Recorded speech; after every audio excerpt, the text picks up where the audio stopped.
Debt Free TV, in association with getoutofdebtfree.org.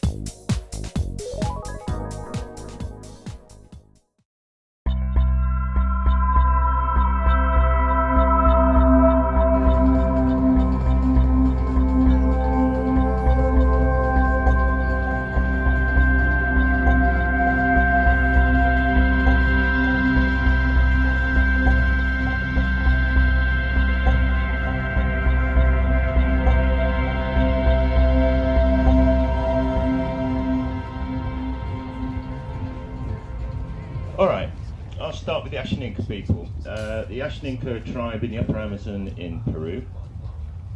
They live in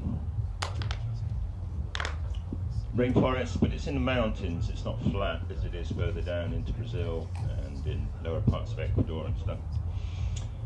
I've been going there for 30 years, so it's a long-term relationship that I have with the Ashaninka people. And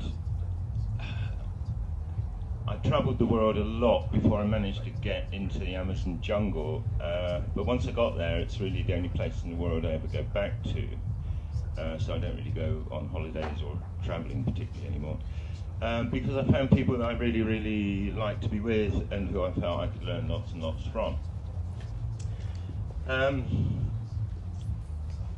They actually live, I don't know, anyone here been to Peru? I expect lots of you have. Anyone been to Peru? No? Yeah? No? Nobody? Oh, okay. Alright, they're in the Upper Amazon. It's the main tributary of the Amazon. I don't know, you know your geography, but the longest tributary of the Amazon is in Peru. And it's usually labelled the Urubamba River, but it has, the Apurimac River. Am I too close? Oh, right. Stop the booming. Sorry, I'm not used to these things. Thank you very much. Okay, yeah, they're on the Apurimac River, which is actually the longest tributary in the Amazon, and they're in a section called the River Ene. I didn't actually go into the jungle because I was interested in ayahuasca. I couldn't quite get my head around the psychedelics partying scene back in the 70s, and then I read about these people, various tribes actually in the Amazon, who consume this brew. And the brew that they consume, I imagine quite a few of you know what it is, but it's called ayahuasca,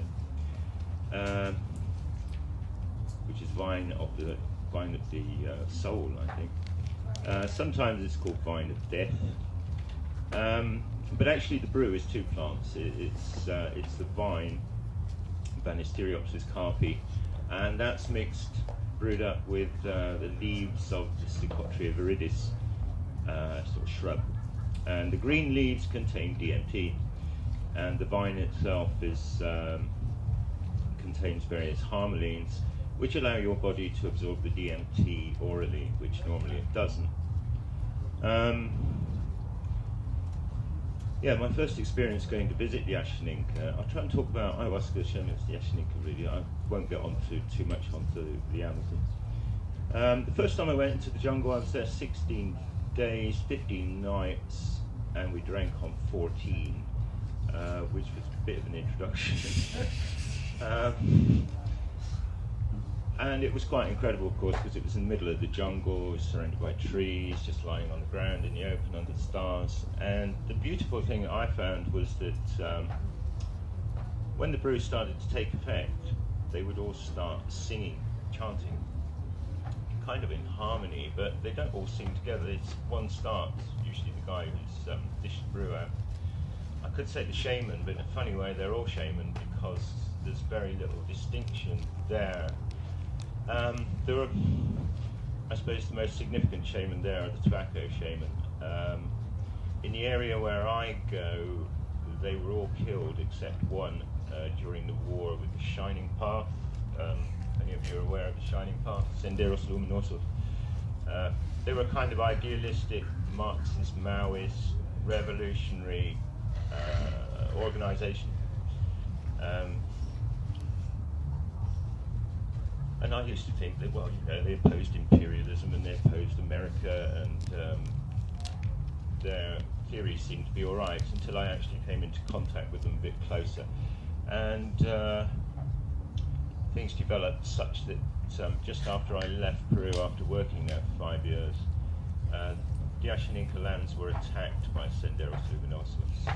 So they actually fought a war for something like 12, 14 years against a very heavily armed Senderos. They were heavily armed because they could get their armaments through the connections to the coca trade, because of so much coca being grown also in the jungle. That they were able to make deals, so the Senderos said, you carry on trading, but you bring us in guns from Colombia, etc., etc. Anyway, they fought a war for about 15 years, lost many people, many maimed, injured, many lost.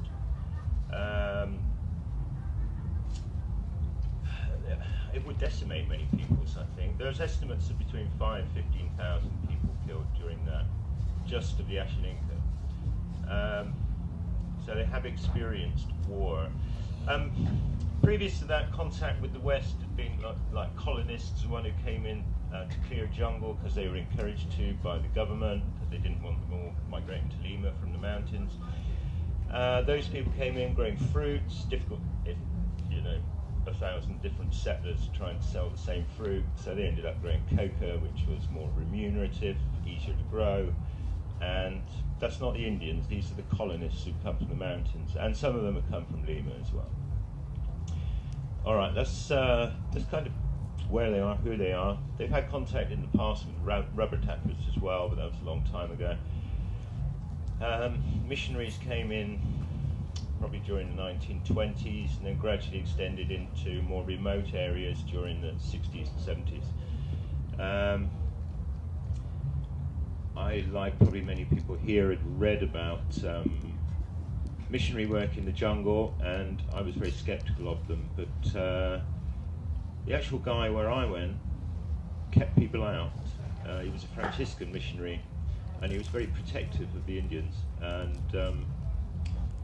I know lots would probably like to give that impression, but he genuinely did have their interests in heart. Because of that, they've still got a lot of their environment intact there, because he set up a precedent really for keeping out people who wanted to get on their land, so he was quite important for that. Other communities further downriver, though they've been getting lots and lots of money, people like the Rainforest Foundation, they're busy going off and spending on chainsaws, and I think the guy walks around his community with a machine gun. It's a bit strange, and that's the one that the Rainforest Foundation supports. So charitable aid is a funny thing, because people give it, salves their conscience, goes to charity, think it's going to a good cause, and I think the charities themselves probably start off to do that, but they seem to end up just being businesses, and as long as it looks right, it's okay. So though a friend of mine's challenged the Rainforest Association about this, or Rainforest Foundation, sorry, they don't really want to know. So it's very difficult. I unfortunately go to this other set of communities where they did not go over to Sendero. The people down there switched sides to Senderos, which is another factor. The Rainforest Foundation supporting communities whose leader betrayed his people. So that's quite strange as well. All right, yeah. Why do I like the Ashaninka people? They have a kind of philosophy called, I think it's called a kametsa seiki, but it's basically a good life. Can't be bad. And it's built around sharing food. So people always have in the past shared food together. This is beginning to change where there's long-term contact with the colonists. And the other thing is emotional restraint. So they tend not to display anger or outrageous happiness particularly, unless they go drinking masato. They seem to chill out a bit when they drink masato. Masato is the cassava beer that they make, and it's really a staple part of the diet. Kind of looks like strawberry yogurt when it's first brewed. After a couple of days, it begins to get a bit pokier, and if you're drinking it after it's been around 3 days, then everyone gets pretty merry.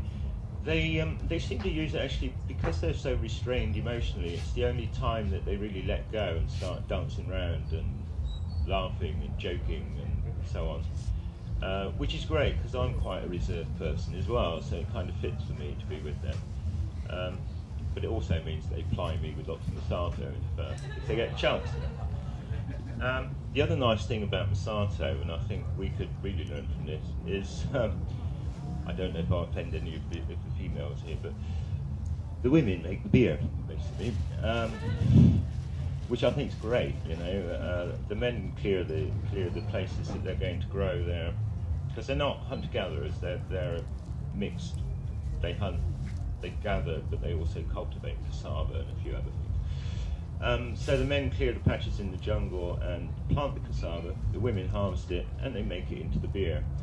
Again, I expect most of you have heard about it, but they boil up the cassava, sweet cassava, not the bitter cassava that you have to squeeze the cyanide stuff out.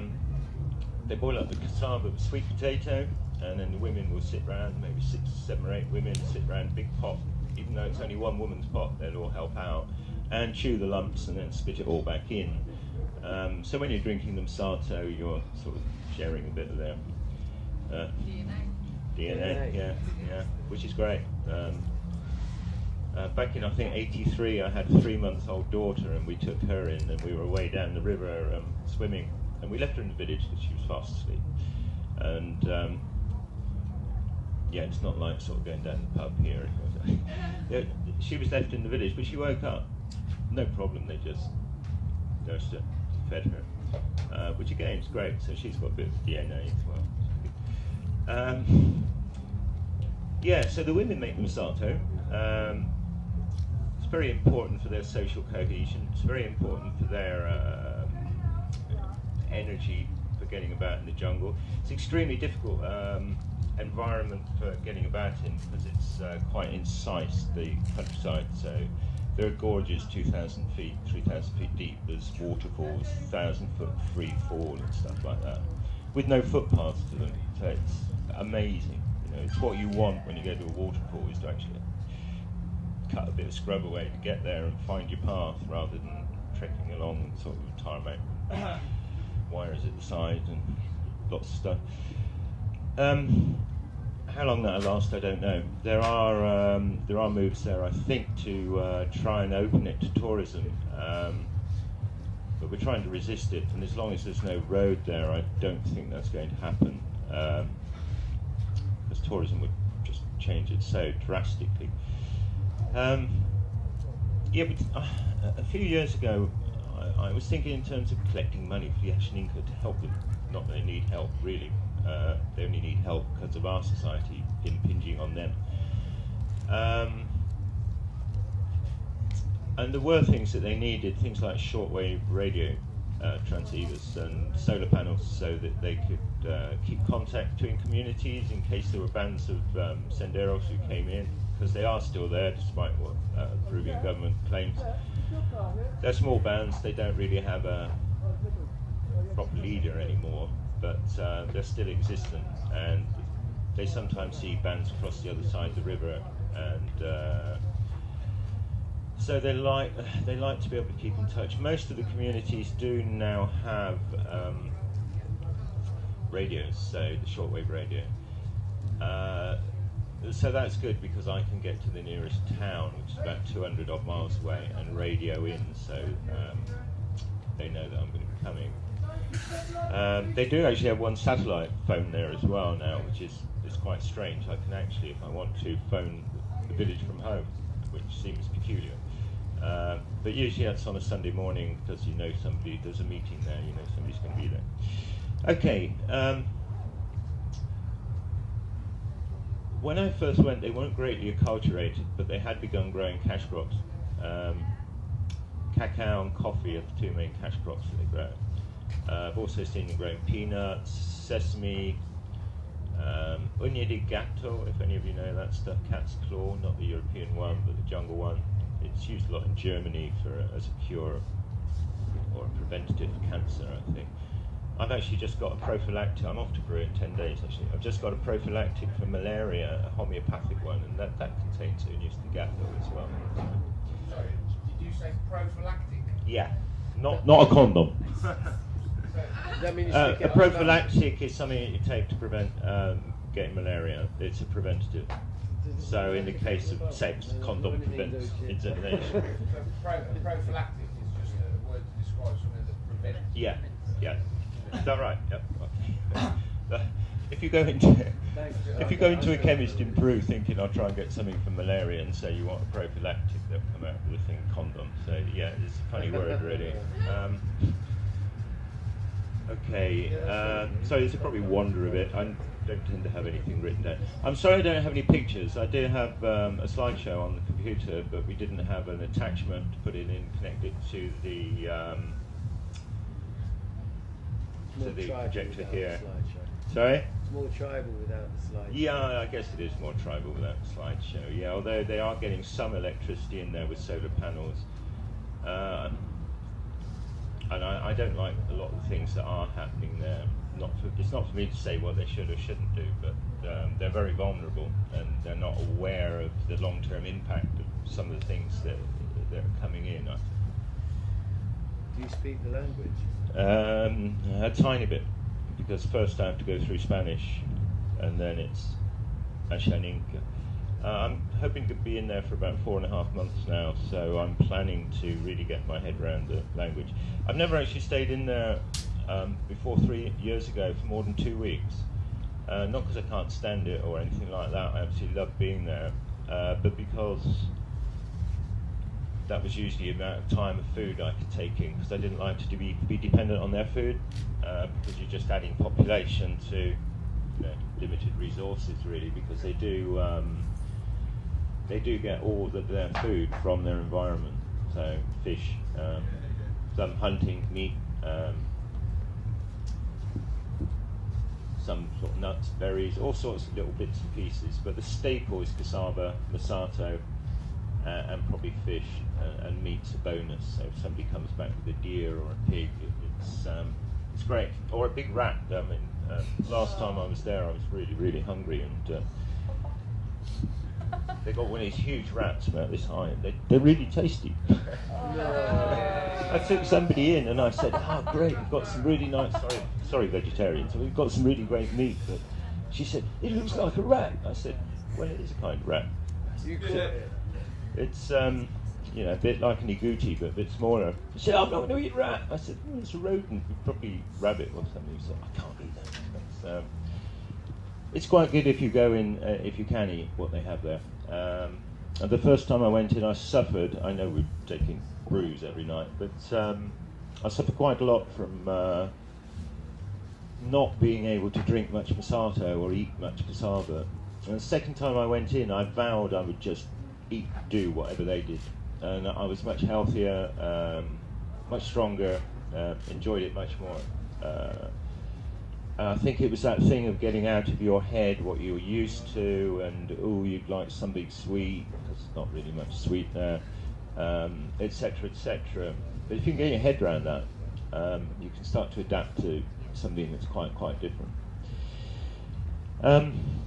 Other things about them that I really, really liked was the way that they dealt with their children. I never saw them hit a child. They'll sometimes tell them off in this wonderful sort of tonal intonation. And you can hear them tell them off, but it's all right. But they're always around their children. If not the mother, then the father. So even though they have strongly demarcated gender roles, male, female, the men will spend time with their kids from the age, well, probably once they're off the breast, really, so from the age of about 9 months to a year. They wean them quite relatively early, I suppose. And they even wean them onto ayahuasca from about 3 months. Yeah. Sorry, I don't give them a big bowl full, they just take a little bit in their mouth and just give it to them. I think it's like homeopathic introduction, really. I've talked to people here about that. It's shock horror, but it's like that's their culture. They grow up with it. It's an intimate part of their experience, cosmology, medicine, the whole lot. So it's quite understandable that they do that. I do think now with contact that's declining slightly, and the practice of taking it, which I don't think is a good thing. I think as long as they're drinking the brew, they'll retain their religious, spiritual belief systems. If they stop, then I think it will fall apart, because they are a very proud people.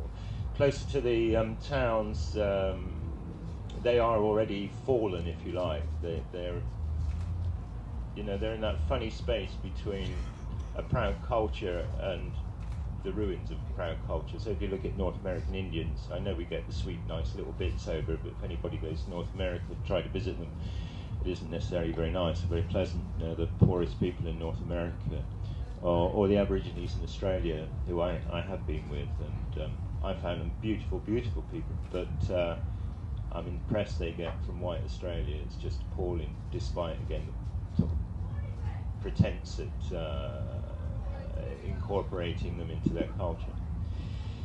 Other things, because they're with their kids all the time, they're by fires. Kids, as soon as they can hold a machete, they're sort of trying to cut through fish or bits off to cut coconuts. They've got a job to hold the thing, to lift them up. But the parent will be there, just guiding them. And we live in such a strange society here where I don't imagine most of you would be like that, but out there, if a kid has a knife, it's, oh God, that's a weapon, it's dangerous, he might cut himself. My kids had knives around from, a year old, really. They were using ordinary scissors. We had a wood burner at one end, a ray burner at the other. We didn't bother with a guard. And some people think, well, that's stupid, that's irresponsible. They never burnt themselves, they never cut themselves, because you show them how sharp it is, you show them how hot it is. And that was a really nice thing about bringing up my kids over here. And we live remote in the hills and Welsh borders, so it was appropriate for them. It would be much harder in the city to live in that sort of way, I suppose.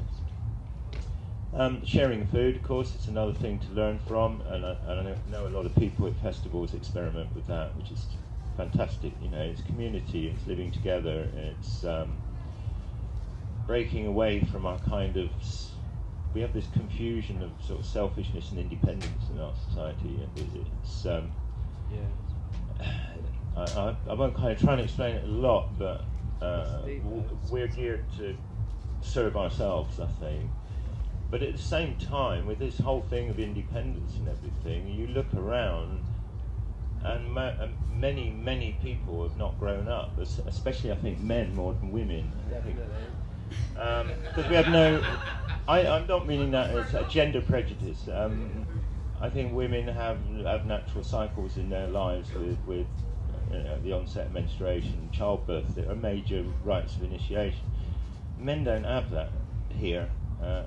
And lots, choose to go down the pub and get completely pissed and drive into a lamppost, or they take loads of ketamine or something. But it's not really an initiation, is it? It's not helping you to grow up. So I think that's something we could explore here in this country, is how do we bring our boys up so that they have the confidence and strength to be themselves. Do they have an initiation ritual in this ayahuasca tribe that you visited for boys? They're very secretive about some of that stuff, and I haven't stayed there long enough to actually inquire about that. So it's a really good question, and I would like to find out.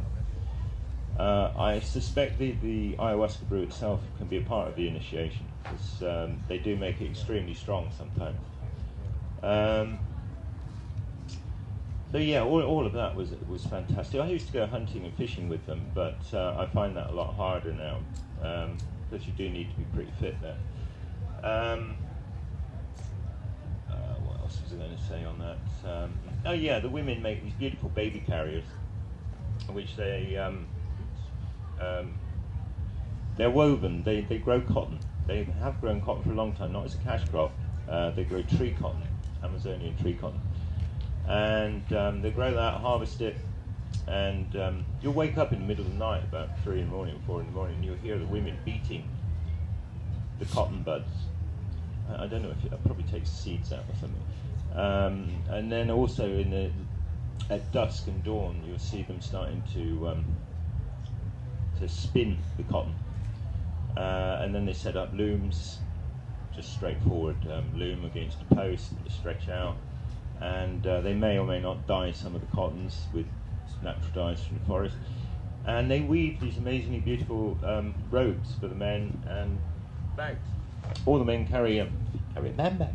No, they carry a shoulder bag. They can get everything that they need in them for their treks off into the forest.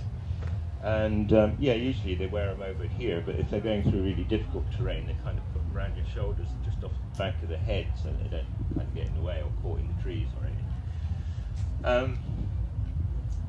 Okay, so I really, really love being with them. I thought they were phenomenal before I even had a brew with them, and then you go into this otherworldly space with the ayahuasca,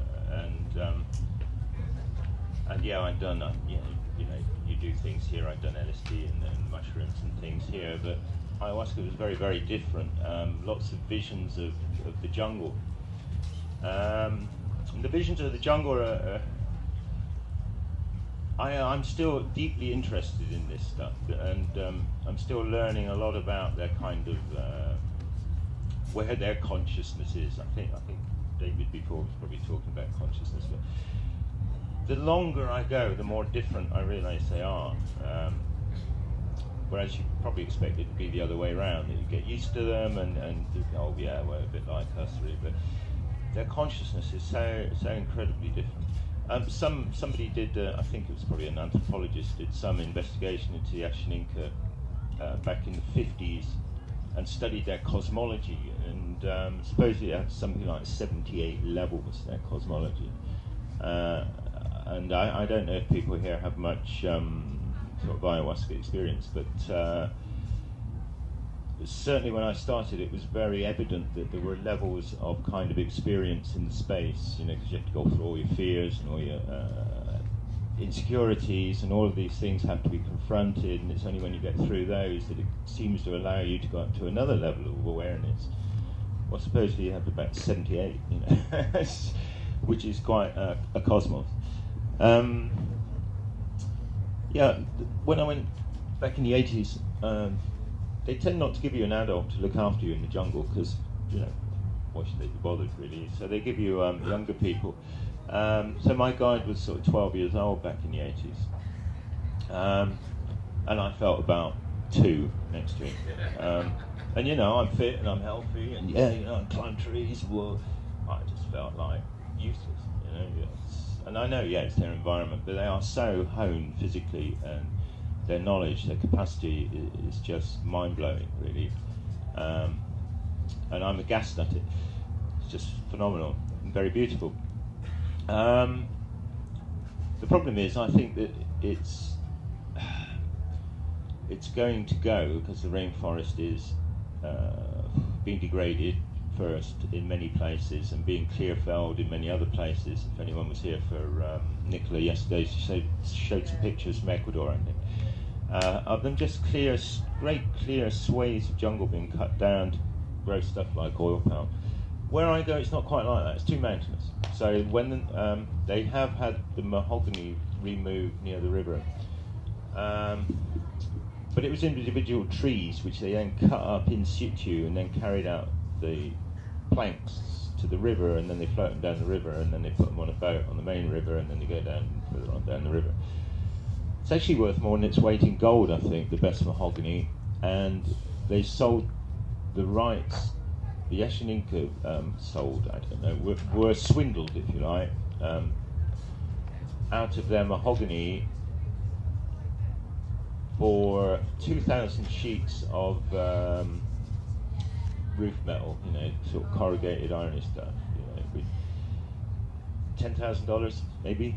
Well, a quarter of a tree or less would be worth that. We do now, a friend of mine's worked really hard to get in place a deal with somebody called Cool Earth, who I think are using carbon credits If I get onto carbon credits, that's something else. It's funny money to go with, I think, a fake carbon dioxide thing as well. But that's a whole other issue.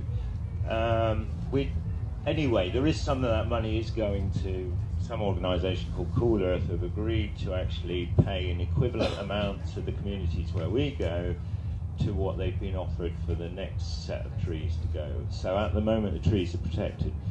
Essentially, when we talk to the Ashaninka, we'd say, well, you shouldn't cut your trees down. And they'd say, well, yeah, I know, but we want some money. Why don't you pay us to keep them standing? Which is absolutely right. That's what we should do. If they want to be brought into the money economy and we want to retain an environment, then we should pay them to keep the environment. They are the guardians. They've done it for thousands of years. But it doesn't work like that, sadly. And all people also, so it's always sustainable timber. And you can buy the stamps in Brazil for the export of that for peanuts. It's most of the timber coming out of Brazil, Peru is illegally logged. Basically, we shouldn't buy it. It's the power of the money in our pocket is the only thing. People get it for things like conservatories and door frames and stuff like that, and garden furniture. It's like, but it's come from the jungle. It's so rich. It's got so many. But people are not connected, so they don't know. And our society pays lip service to trying to connect to environment and understanding of it, but it doesn't really do a very good job. It's all like, give to this organisation and they'll sort it out for you. In my experience, they don't. So what do we do? Get in the jungle. Well, that's difficult too, because there's only room for so many people. I think that the power of money in your pocket is the most powerful thing you've got. And in terms of what you buy and don't buy. Yeah, I know it's dirty paper and all that, but if you don't buy tropical timber, then at least you're not responsible, are you? Where does it end up, the tropical timber, like in the product? A lot of it goes to rich people's homes in Brazil, and then a lot of it comes back to Europe, but especially North America and Japan, I think. Japan, they like their tropical timber. Decimated most of Southeast Asia already. The Japanese are funny, aren't they? Because they're Shintoists, so their forests are holy, so they don't cut them down. But they've been off to like the Philippines and pretty clear felled that. Yeah, they could well. So, yeah. All right, yeah, back to Ashaninka. Not only did they fight a war for 15 years, but when I was going in the 80s, it wasn't senderos that were the most worrying thing. It was the coca growers, or not particularly the coca growers themselves, but the ones who ran the little factories in the jungle. I expect most of you know, but first stage processing the coca leaf. Coca leaf, by the way, is hugely nutritious. I think it was a guy called Tim Plowman did a study of it. It's really high in calcium and all sorts of other minerals. And we tend to be told, the people of the mountains of Peru chew coca and it's traditional. It wasn't actually traditional before the Spanish went. It was reserved really only for ceremonies and for the royal Incas. It was the Spanish who got hold of the coca leaf and found that to give it to their mine workers, they could work longer hours, less food, stay away. So basically it was used as an aid to enslavement of the mostly mountain people. Mountain people and the jungle people are very, very different. They're very lovely as well, though. I talk about the colonists going into the jungle where they're out of place, but they're lovely people too, but they don't have the same degree of cultural continuity that the tribes of people in the Amazon have. Yeah, when I was going up the river in the 80s, I can remember going up in 83, it was actually when I took my 3-month-old daughter in, and we were going up the main river, and yeah, the people on the boat were colonists, and they lost an outboard motor in the river, so it was ridiculous. So we ended up on the bank of the river in really hot weather, opposite a settlement, which was a coca settlement, and there was a big unmarked plane coming in there every 20 minutes. So they were flying out past Tabasco to Colombia, basically, for processing.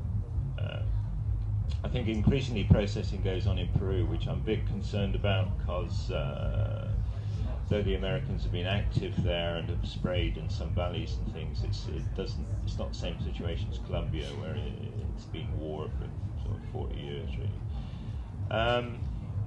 So yeah, going up the river then, it was a bit scary, but you sort of dealt with it. But the last time I went in the 80s and 86, there was a police post downriver, which they put there because of the rising of Sendero. I think 24 police had been massacred there 2 weeks before I went in. I didn't even know about it. But there's a long story to that, but it was really dangerous at that time. When I came back out that time, it was really dangerous. The Senderos, when they actually attacked the Ashaninka for the first time, the Ashaninka just disappeared into the jungles, so they thought, oh yeah, you know, they've gone off, they're scared of us, but they went off and essentially they fought a guerrilla war against the guerrilla army of Senderos Luminosos, and won. The government wouldn't arm them though. Why was Senderos, did they want their territory? Yeah, they wanted their territory because there was an area of caves that they felt that, caves again, felt there was an area of territory where they would be secure. It's happened before in Peru that revolutionary groups have used the jungle as a basis because access is difficult. You know, there's not great police presence, not a large population. So, it's like that really. Okay, let's try and bring it up to date a bit more. I haven't really talked about shamanism as such. I'll talk a little bit about that.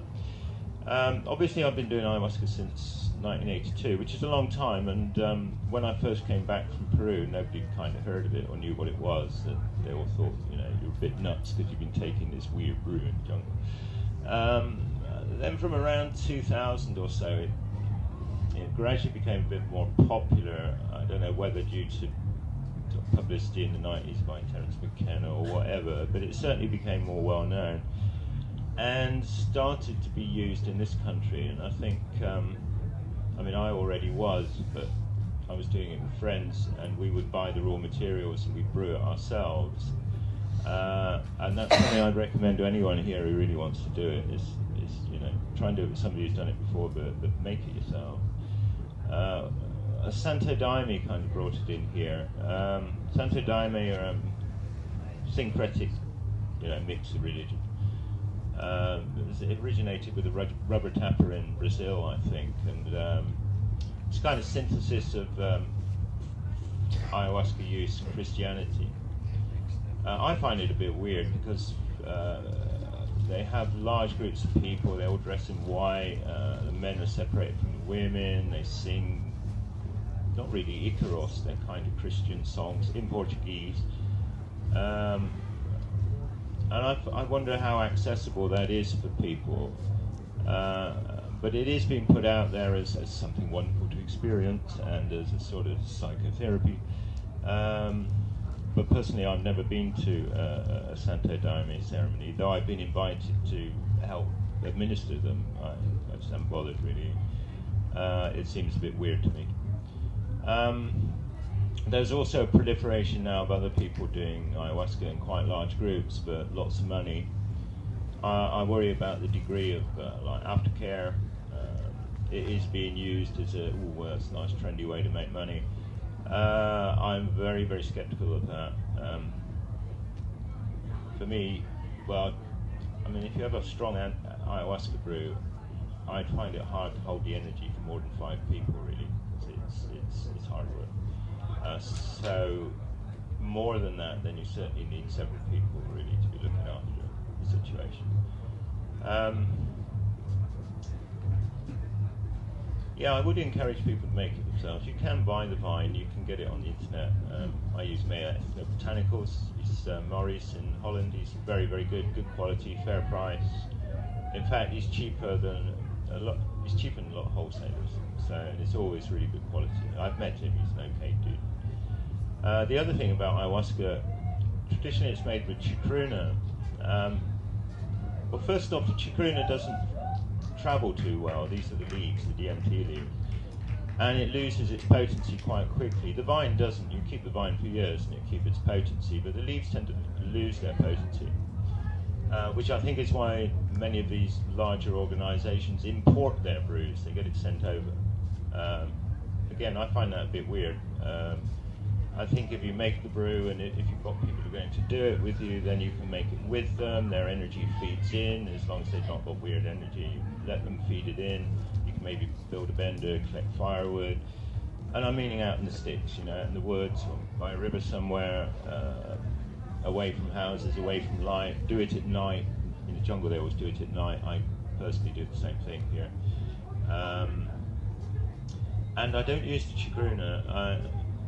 And I don't use Mimosa hostilis root bark, which is another option, because it's all a bit like trading from somewhere else in the world. So I do use the vine, but I mix it with the mushroom. Our mushrooms, they grow here. They're our sacrament. Their energy is from here. It's our shamanic drug, isn't it? Yeah, it's our sacrament. It's our shamanic drug. Yeah, it's psilocybin.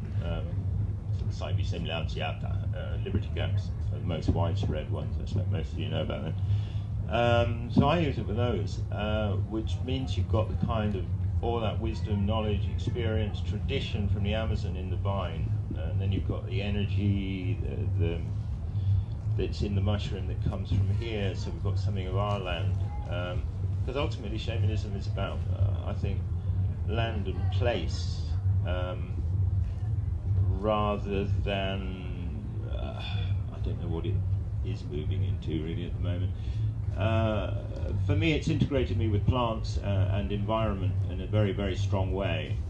And though I understand that some people benefit in the cities probably from experiencing it, I think they could learn so much more by doing it in a more natural setting, because most of the problems of our sort of society at the moment seem to be a complete disengagement from nature.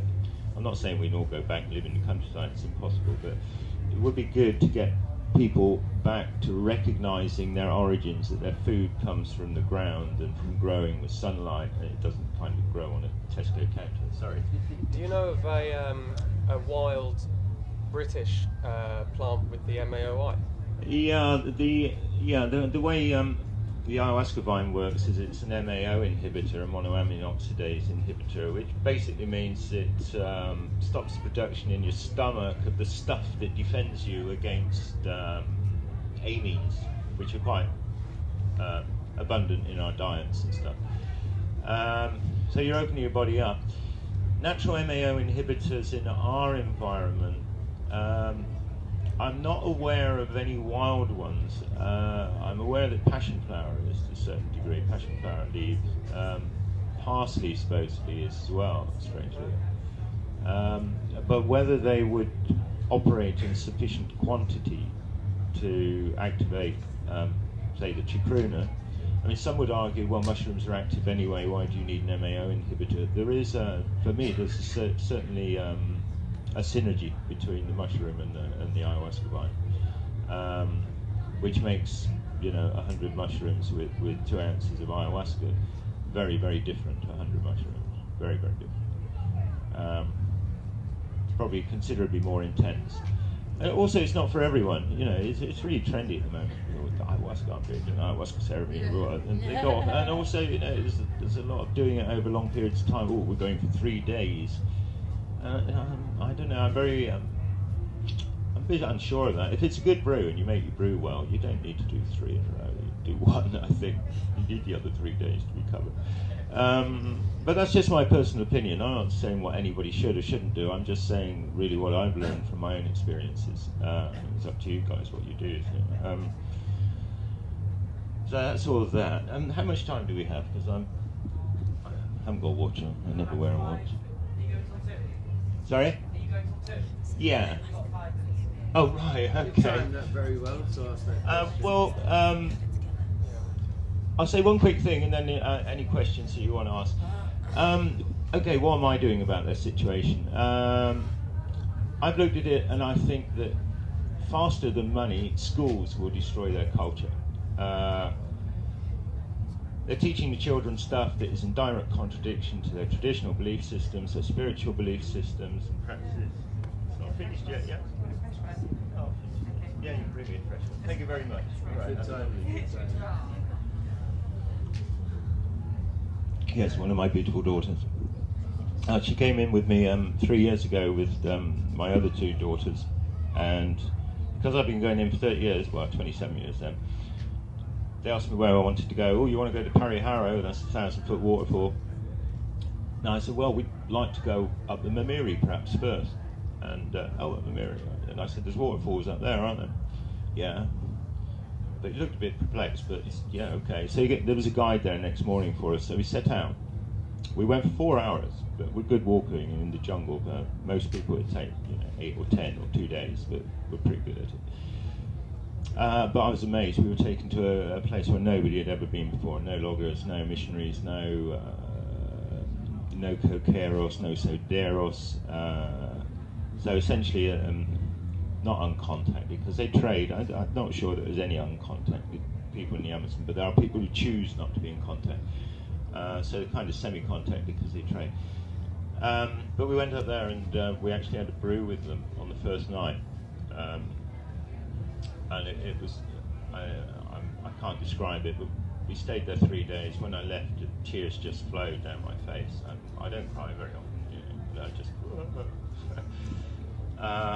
I'm going back in 10 days, going out to Peru. I was a teacher for much of my life, and I actually taught at top public school in Peru, so I've kind of got a credibility basis in the formal world, which I don't give any strength to at all, really, personally, but it will help establish the fact that I can go in. I want to interact with the Ashaninka to find out what they want from their schools, and then look at the curriculum and how it's been taught, and then talk to the teachers, many of whom are Ashaninka, or a bit more acculturated. I want to talk to them and try to get the stuff that they need for their own interaction with the outside world without losing what they have. Let that go out to them.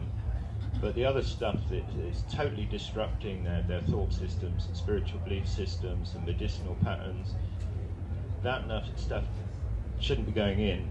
So I want to try and work with the teachers, see if we can just twist that all around a bit to make it more applicable to Ashaninka, or just chuck it out altogether, and try and keep the Peruvian authorities at bay on that.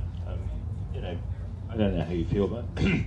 I was a teacher for a long time. I just think it's brainwashing and indoctrination, and all the emphasis are wrong, and that's in our society. It's all right up to the end of primary, but after that it goes a bit nuts. It's very hard to speak about. All right, that was very brief at the end because I know there's no time left. But any questions?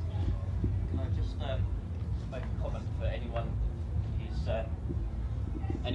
who's sort of thinking about following your suggestion and brewing for themselves? There's a really wonderful place on the internet called the Ayahuasca Forum. It's a beautiful place, lots of beautiful people hang out there, really healing experience just to be part of that forum, and I highly recommend joining up if you're thinking of brewing for yourself, because you get a lot of support that way, and advice, and just general good vibes. Yeah, thanks for that. I was just going to say one thing, partly in response to your question. A lot of people here use Syrian rue seed as an MAO inhibitor. It's qualitatively very different to ayahuasca. I think it's a more potent MAO inhibitor. It's quite freaky. That's a harder trip again, I think, Syrian rue mushrooms. But there's one warning for that. Again, a little knowledge can be a bad thing. Syrian rue is a massive uterotonic, so you don't want a woman taking it who's maybe in early stage pregnancy, whereas with ayahuasca it's not a problem at all. So some of the antelopes are a bit, you've got to be careful with it. Is it the ayahuasca vine itself that causes the nausea and the vomiting? And is there any way to sort of... Thank you. Is there any way to reduce that? Yeah, well, the vomiting's an interesting one. I mean, the Ashaninka call ayahuasca kamarampi, and that actually is their kind of verb for vomit. So ayahuasca's called vomit, It probably wouldn't be so popular here if it's called, sick or vomit.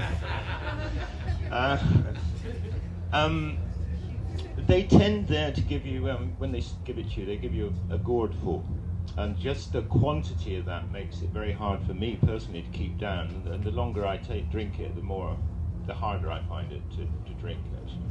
And also the less amount seems to be needed. It does seem to sort of flush out your neural pathways, so that the more you take it, in a funny way, unlike most other drugs, I think the less you need. Where was I going with that? Oh yeah. So that I think they like you to vomit because it's cleanse. If you're really clean, you probably wouldn't vomit anyway. So I'm thinking purity of diet, but probably purity of spiritual thought and all that as well. It can flush you out both ends, and the vomiting, for some people don't like to vomit. I personally don't like to vomit, but I accept it in the jungle, and you just walk off into the jungle and you sort of park a tiger, as the Australians tend to say, and go back and lie down, and carry on singing with them.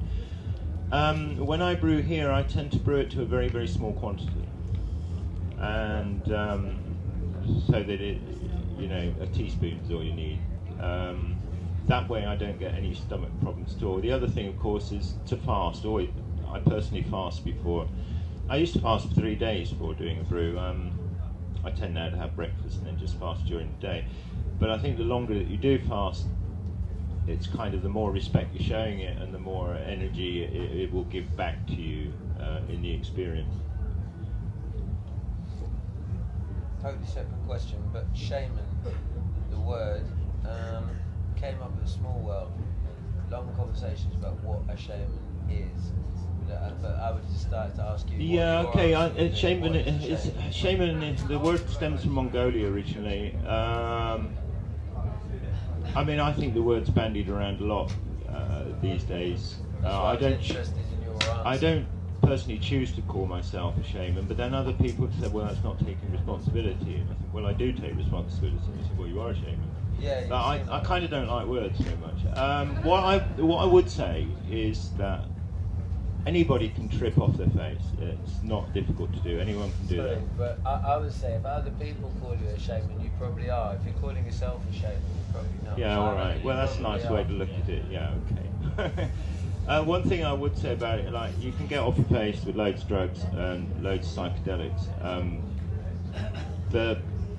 The work, as far as I can tell, is what you learn in that other space about your own personal development and about situations in the world or your relationship to the world or other people. You are given in that space really quite privileged information, I think. It's like having a dialogue with God for 3 hours sometimes. It's quite phenomenal. Or it can be with a wild animal. I've had instances of three hours or so just with wolves.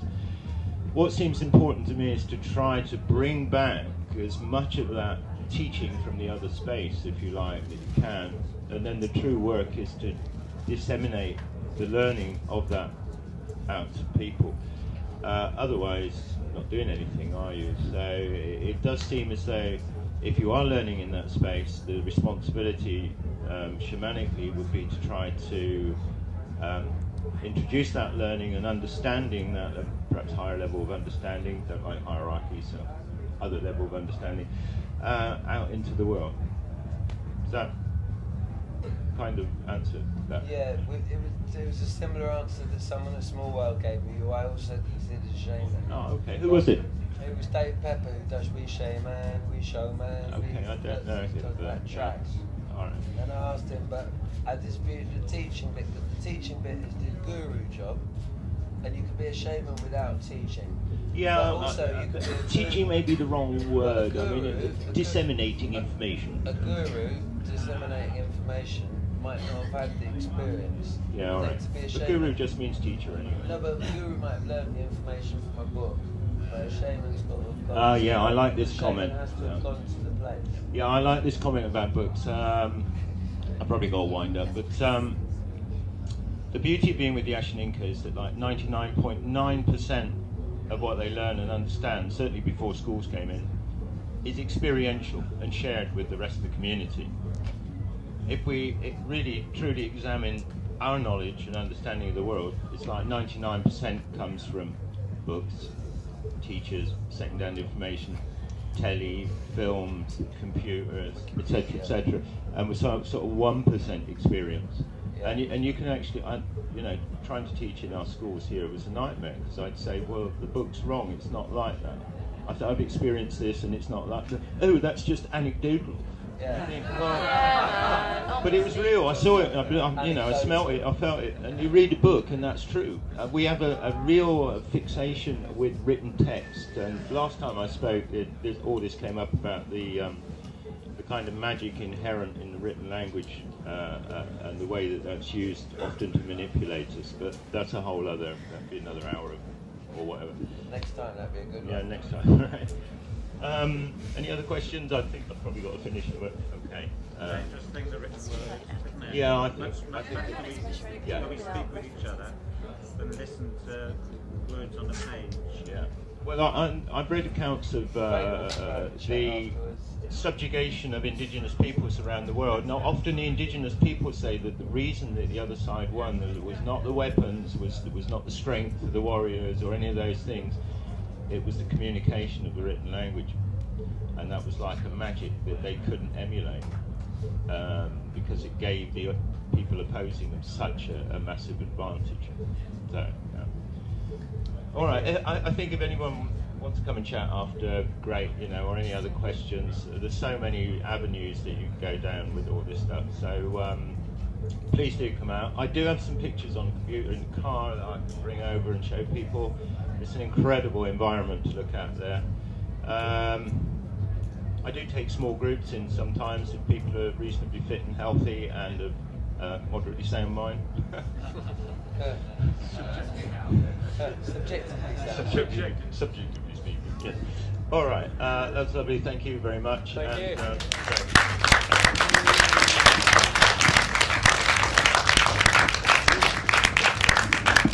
Thank you very much, Mike Shaman. Debt Free TV, in association with GetOutOfDebtFree.org.